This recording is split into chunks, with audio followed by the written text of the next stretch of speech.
नमस्कार विद्यार्थी मित्रांनो, स्वागत आहे तुमचं चालू घडामोडीवाला या YouTube चॅनलमध्ये. मित्रांनो, पोलीस भरती, सरळ सेवा, MPSC तसेच इतर सर्व स्पर्धा परीक्षांसाठी उपयुक्त असणाऱ्या चालू घडामोडी तुम्हाला मिळणार आहे PDF स्वरूपात अगदी मोफत रोजच्या रोज आपल्या टेलिग्राम चॅनलवर आणि आपल्या व्हिडिओ स्वरूपात आपल्या YouTube चॅनलवर आणि सोबतच आपल्या Instagram चॅनलवर. दोन्ही चॅनलची लिंक डिस्क्रिप्शनमध्ये दिलेली आहे. सोबतच नवनवीन प्रश्न आणि नवनवीन गोष्टी तुम्हाला टेलिग्राम चॅनलवर मिळत राहतील, तर त्यासाठी ते जॉईन करून घ्या.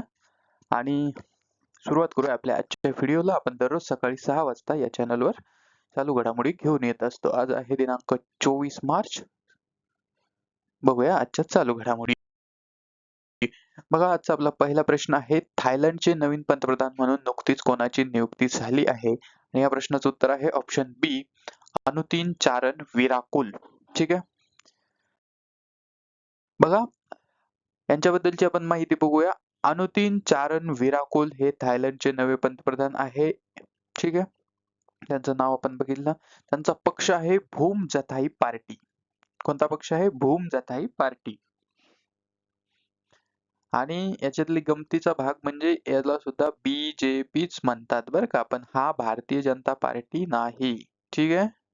तर हे लक्षात घ्यायचं आहे. तर याच्यावरून तुम्ही लक्षात घेऊ शकता की थायलंडच्या पंतप्रधान जे आहे अनुतीन चारणविराकुल, ठीक आहे, तर यांची पार्टी BJP आहे, भूम जथाई पार्टी. याच्यावरूनही तुम्हाला लक्षात येऊ शकतं. हे 32वे पंतप्रधान आहे, दुसऱ्यांदा पंतप्रधान बनलेले आहे आणि एकूण 498 सदस्यापैकी त्यांना 293 मते मिळालेली आहे. ठीक आहे. त्या ठिकाणी किती खासदार आहे? एकूण 498.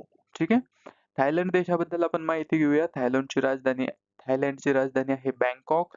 अधिकृत भाषा आहे थाई.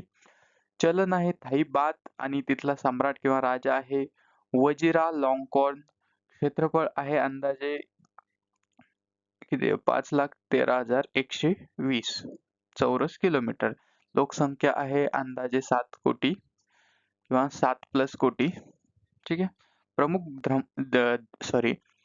प्रमुख धर्म आहे बौद्ध धर्म. 95% पेक्षा जास्त लोक या ठिकाणी बौद्ध आहेत. ठीक आहे. चला पुढचा प्रश्न बघूया. प्रश्न क्रमांक 2, वर्ल्ड हेल्थ ऑर्गनायझेशन म्हणजेच WHO मधून नुकताच कोणता देश बाहेर पडला? खूप महत्वाचा प्रश्न आहे ना. या प्रश्नाचं उत्तर आहे ऑप्शन बी, अर्जेंटिना. ठीक आहे. बघा, अर्जेंटिना हा WHO म्हणजेच वर्ल्ड हेल्थ ऑर्गनायझेशन मधून बाहेर पडला. बाहेर पडणारा पहिला देश अमेरिका सगळ्यात आधी याच्यातून बाहेर पडला होता. बाहेर पडणारा दुसरा देश अमेरिका नंतर अर्जेंटिना. म्हणजे आतापर्यंत 2च देश हे वर्ल्ड हेल्थ ऑर्गनायझेशन WHO मधून बाहेर पडलेले आहेत. तर 17 मार्च रोजी युनायटेड नेशनचे सरचिटणीस अँटोनिया गुटेरेस, ठीक आहे, हे खूप महत्वाचं आहे. ही स्लाइड आहे ना, याला स्टार करून ठेवा. ठीक आहे. प्रत्येक लाईनचं जे आहे ते इम्पॉर्टंट प्रश्न आहेत. ठीक आहे. तर 17 मार्च रोजी युनायटेड नेशनचे सरचिटणीस जे आहे अँटोनियो गुटेरेस यांना पत्र पाठवलेलं आहे.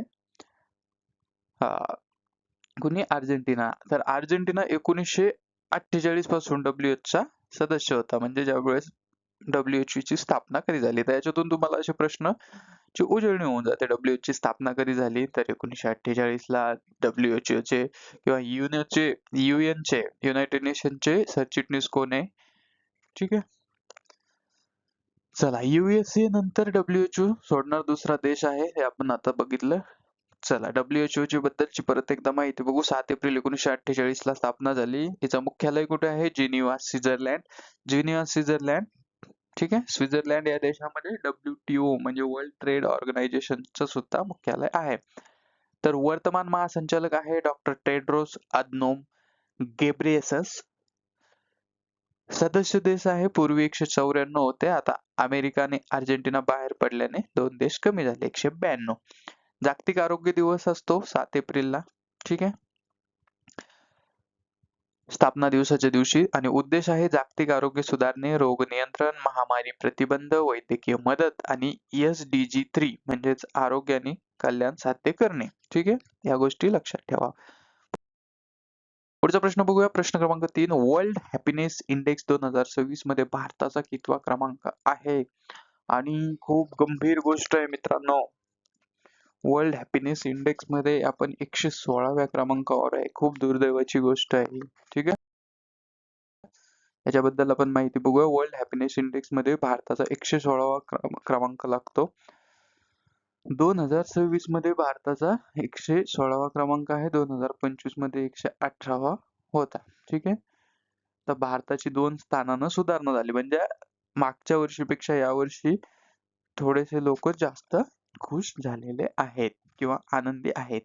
तर भारताचा स्कोर आहे 4.5 आणि एकूण 147 देश यामध्ये सहभागी झालेले आहेत.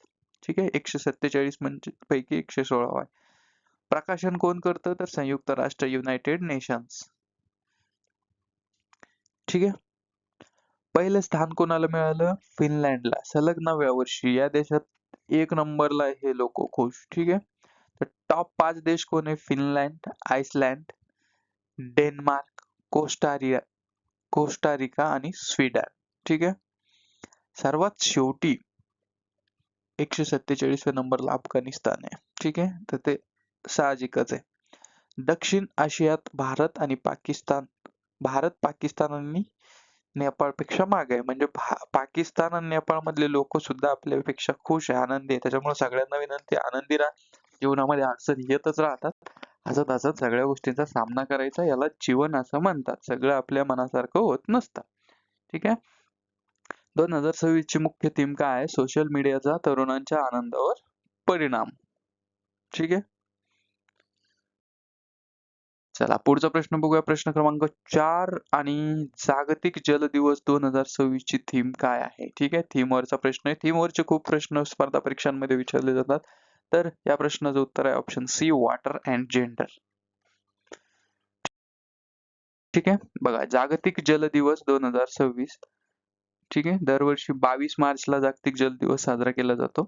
तर आता नुकताच परवा दिवशी हा झाला वर्ल्ड वॉटर डे, ज्याला आपण म्हणतो. 1993 पासून हा दिवस साजरा केला जातो. आणि या वर्षीची थीम आपण आताच बघितली, वॉटर अँड जेंडर. तर याचा उद्देश काय आहे? स्वच्छ पाण्याचे महत्त्व जागरूक करणे, जलसंकटावर लक्ष केंद्रित करणे. ठीक आहे. जल जीवन मिशनची सुरुवात 15 ऑगस्ट 2019 ला झालेली आहे. ठीक. चला पुढे. प्रश्न क्रमांक 5, डिजिटल क्वीन उपक्रम सुरू करणारे भारतातील पहिले बंदर कोणते? खूप महत्वाच्या गोष्टी. भारतातील पहिले, जगातील पहिले, महाराष्ट्रातील पहिले, अशा कॅटेगरीतला प्रश्न आहे. आणि याचं उत्तर आहे ऑप्शन सी, व्हीओसी बंदर. ठीक आहे. व्हीओसी बंदर काय ते बघूया. डिजिटल ट्विन उपक्रम सुरू करणारे व्हीओसी बंदर हे भारतातले पहिले बंदर आहे. व्हीओसी बंदर म्हणजे त्याचं नाव आहे व्हीओ चिदंबरनार बंदर. कुठे आहे? थुथुकुडी, तामिळनाडू या ठिकाणी. ठीक आहे. तामिळनाडू राज्यात थुथुकुडी या ठिकाणी. उद्घाटन कोणी केलं? सर्वानंद सोनोवाल. कोण आहे ते? स्पोर्ट्स, शिपिंग आणि वॉटरवेज मंत्री, केंद्रीय बर का. उद्घाटन 23 फेब्रुवारी 2026 ला. विकसित कोणी केलं? Indian port rail and ropeway corporation limited, म्हणजेच IPRCL. खर्च किती? 24.62 कोटी आणि 6 महिन्यात पूर्ण. वैशिष्ट्य काय? भारतातील पहिले प्रमुख बंदर ज्यात डिजिटल ट्विन तंत्रज्ञान सुरू, स्मार्ट स्पोर्ट साठी. ठीक आहे. पूर्वीचे नाव तुतीकोरीन बंदर 2011 पर्यंत. डिजिटल ट्विन म्हणजे काय? हा सगळ्यात महत्वाचा प्रश्न आहे. तर एखाद्या वस्तू किंवा प्रणालीचा रिअल टाइम डिजिटल मॉडेल तयार करणे. बंदरातील सर्व क्रिया, जहाज येणे जाणे, विलंब, यंत्रणा, वातावरण डिजिटल स्वरूपात दिसतात. ठीक आहे. तर ही डिजिटल ट्विन प्रणाली. पुढचा प्रश्न, प्रश्न क्रमांक 6, जनगणना 2027 चे ब्रँड अँबॅसेडर म्हणून कोणाची नियुक्ती करण्यात आली आहे? आणि या प्रश्नाचं उत्तर आहे ऑप्शन बी, सुदर्शन पटनायक. खूप महत्वाचा प्रश्न आहे बघा. जनगणना बद्दल ह्या गोष्टी लक्षात घ्या. देशातील पहिली डिजिटल जनगणना होत आहे 2027 मध्ये आणि ही देशातील 16वी जनगणना आहे. ठीक आहे. म्हणजे एकूण जनगणनेतली 16वी आणि डिजिटल पहिली. जनगणना 2 टप्प्यात होणार आहे. 12 डिसेंबर 2025 रोजी केंद्रीय मंत्रिमंडळाने या प्रस्तावाला मंजुरी दिली. ठीक आहे. शेवटची जनगणना झाली होती. आता ही काही महत्वाची माहिती आपण जनगणनेबद्दल बघणार आहोत. तर शेवटची जनगणना 2011 ला झाली होती. कोविड-19 महामारीमुळे 2021 ची जनगणना स्थगित झाली. 2011 मध्ये भारताची लोकसंख्या 121,08,62,237 एवढी होती. ठीक आहे. तर जनगणना कायदा 1948 च्या तरतुदीनुसार केली जाते.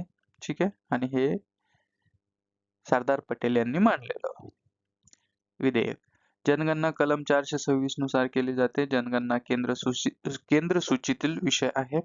भारतीय शहराची पहिली संपूर्ण जनगणना 1830 मध्ये ढाका येथे हेनरी वॉल्टर यांनी केली. ठीक आहे. हे नाव खूप महत्वाचे पुढे तुमच्या लक्षात येईल. तर हेनरी वॉल्टर हे भारतीय जनगणनेचे जनक मानले जातात किंवा त्यांना म्हणतात. मानले जातात म्हणण्यापेक्षा त्यांना जनक म्हणतात. तर पहिली समकालीन जनगणना 17 फेब्रुवारी 1881 रोजी ब्रिटिश राजवटीत W.C. प्लोडेन म्हणजे भारताचे जनगणना आयुक्त यांनी केलेली होती. कोण होते आयुक्त? W.C. प्लोडेन. तर 1881 पासून दरवर्षी 10 वर्षांनी जनगणना होते. चला पुढचा प्रश्न बघा. इराण खूप चर्चेतला मुद्दा आहे. तर प्रश्न क्रमांक 7 आहे, इराणचे मुख्य तेल निर्यात केंद्र कोणते आहे? तर हे आहे खार्ग बेट. ठीक आहे. खार्ग बेट म्हणजे खार्ग आयलँड चर्चेतला मुद्दा कशामुळे आहे? हे पर्शियन गल्फ मध्ये हे बेट आहे. इराणच्या किनाऱ्यापासून सुमारे 25-30 किलोमीटर अंतरावर उत्तर भागात आहे. नियंत्रण इराणचं बुशहर प्रांताच्या अंतर्गत. आकार आहे सुमारे 22 चौरस किलोमीटर, 8 किलोमीटर लांब बाय 4.5 किंवा 4 ते 5 किलोमीटर रुंद. याचं महत्व काय आहे? तर इराणचे मुख्य तेल निर्यात केंद्र आहे. इराणच्या 90% क्रूड ऑइल एक्सपोर्ट्स इथून होतो. खोल पाण्यामुळे मोठे सुपर टँकर्स डॉक करू शकतात. लोडिंग क्षमता दररोज 1.3 ते 1.6 मिलियन बॅरल्स एवढी आहे. तर स्ट्रॅटेजिक लोकेशन आहे स्ट्रेट ऑफ होर्मुझ जवळ. ठीक आहे. होर्मुझचं नाव तुम्ही अलीकडच्या काळात खूप वाचलेलं असेल.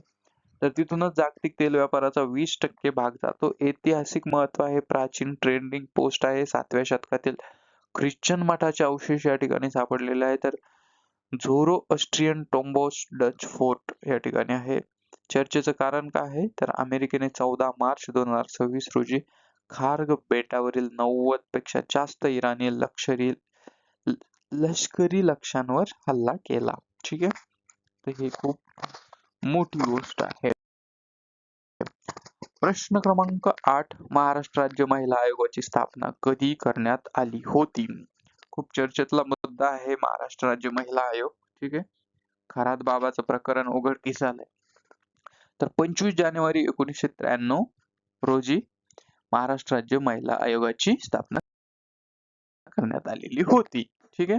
तर ह्या आहेत रुपालीताई चाकणकर, महाराष्ट्र राज्य आयोगाच्या मावळत्या अध्यक्ष, ज्यांना त्या खरात प्रकरणामध्ये राजीनामा द्यावा लागला. ठीक आहे. तर या राज्य महिला आयोगाच्या बद्दल आपण माहिती जाणून घेऊया. याची स्थापना झाली 25 जानेवारी 1993 ला.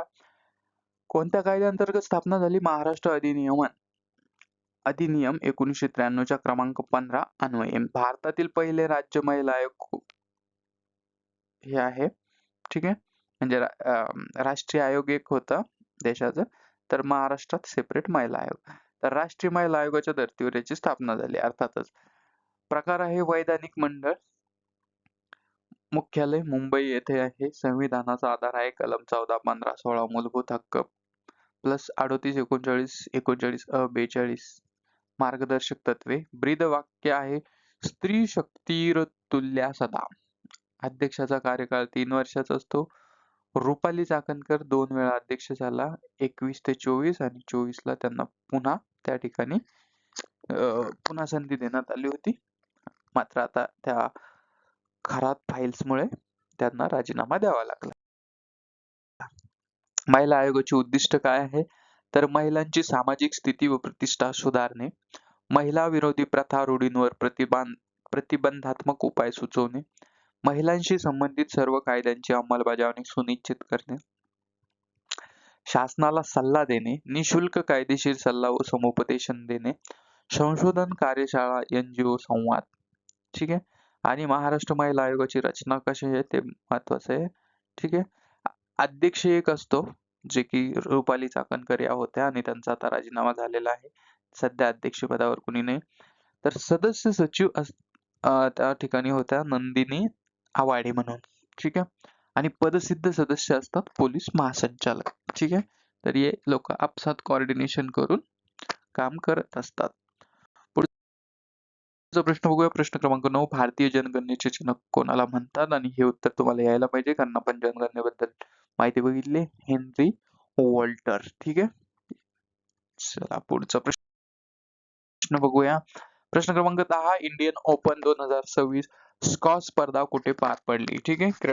क्रीडा विश्वातून जे प्रश्न येतात, तर ही मुंबई बेबॉर्न स्टेडियम या ठिकाणी पार पडली. ठीक आहे. बऱ्याच जणांना स्क्वॉश काय आहे ते माहिती नसतं. तर बॅडमिंटन सारखा एक बॅडमिंटनचाच एक प्रकार आहे, ज्या ठिकाणी दोन्ही खेळाडू एकाच बाजूने असतात, समोर भिंती असते आणि ते बॉल त्याला मारून ते खेळत असतात.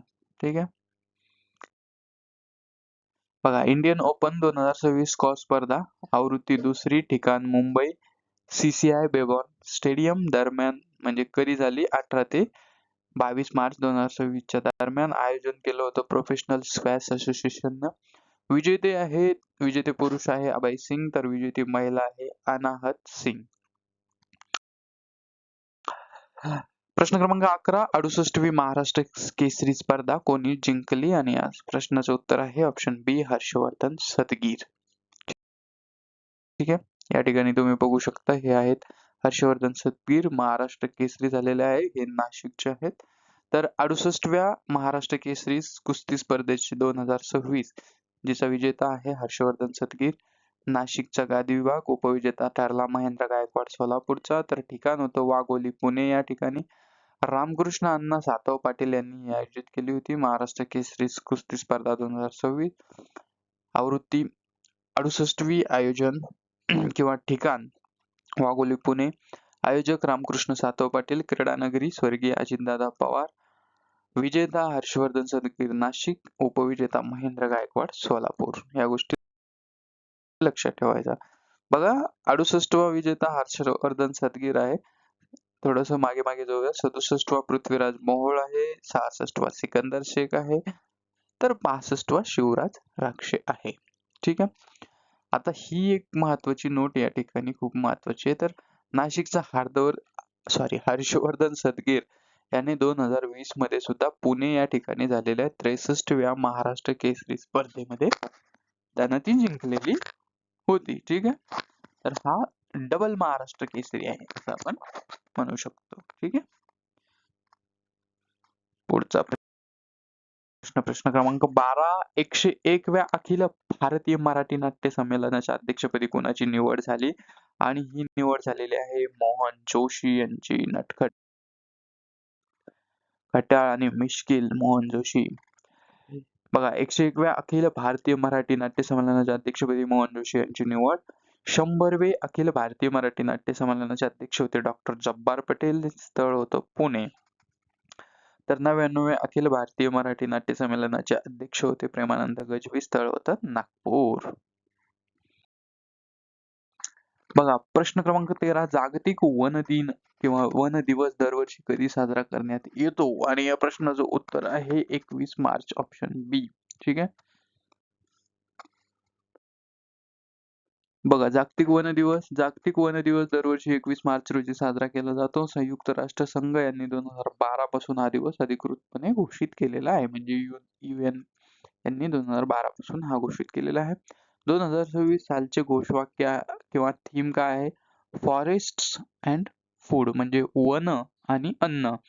महाराष्ट्राचे वनमंत्री आहेत गणेश नाईक. भारताचे पर्यावरण, वन व हवामान बदल मंत्री आहे भूपेंद्र यादव. तर या गोष्टी लक्षात ठेवायच्या. या दिवसाचा उद्देश काय आहे? वन संवर्धनाबाबत जनजागृती करणे, पर्यावरण संतुलित राखणे, जैवविविधतेचे संरक्षण करणे, हवामान बदलाचा प्रभाव कमी करणे. ठीक आहे. अगला सवाल. महाराष्ट्राच्या राज्यपालपदी नुकतीच कोणाची नियुक्ती झाली आहे? आणि या प्रश्नाचं उत्तर आहे जिष्णुदेव वर्मा. ठीक आहे. आणि हे सगळे सुद्धा महाराष्ट्राचे माजी राज्यपाल आहे. ठीक आहे. तर हे आणि CP राधाकृष्णन हे जस्ट आता सध्या उपराष्ट्रपती या पदावर आहे. पुढचा प्रश्न बघा, पंतप्रधान कार्यालयाचे नवीन नाव काय ठेवण्यात आले आहे? आणि या प्रश्नाचं उत्तर आहे सेवा तीर्थ, ऑप्शन सी. खूप महत्वाचा प्रश्न आहे. मित्रांनो, अशाच व्हिडिओसाठी आपल्या YouTube चॅनलला जास्तीत जास्त शेअर करा. या व्हिडिओला जास्तीत जास्त सबस्क्रायबर किंवा विद्यार्थ्यांपर्यंत हे पोहोचवा आणि सोबत मोफत PDF मिळवा आपल्या टेलिग्राम चॅनलवर, ज्याची लिंक डिस्क्रिप्शनमध्ये दिलेली आहे. आणि सोबतच आपल्या Instagram अकाउंटला फॉलो करून घ्या, ज्या ठिकाणी तुम्हाला PDF सुद्धा मिळते आणि इतर सर्व माहिती मिळते. व्हिडिओ शेवटपर्यंत बघितल्याबद्दल मनःपूर्वक धन्यवाद. भेटूया उद्याच्या व्हिडिओत. Thank you so much.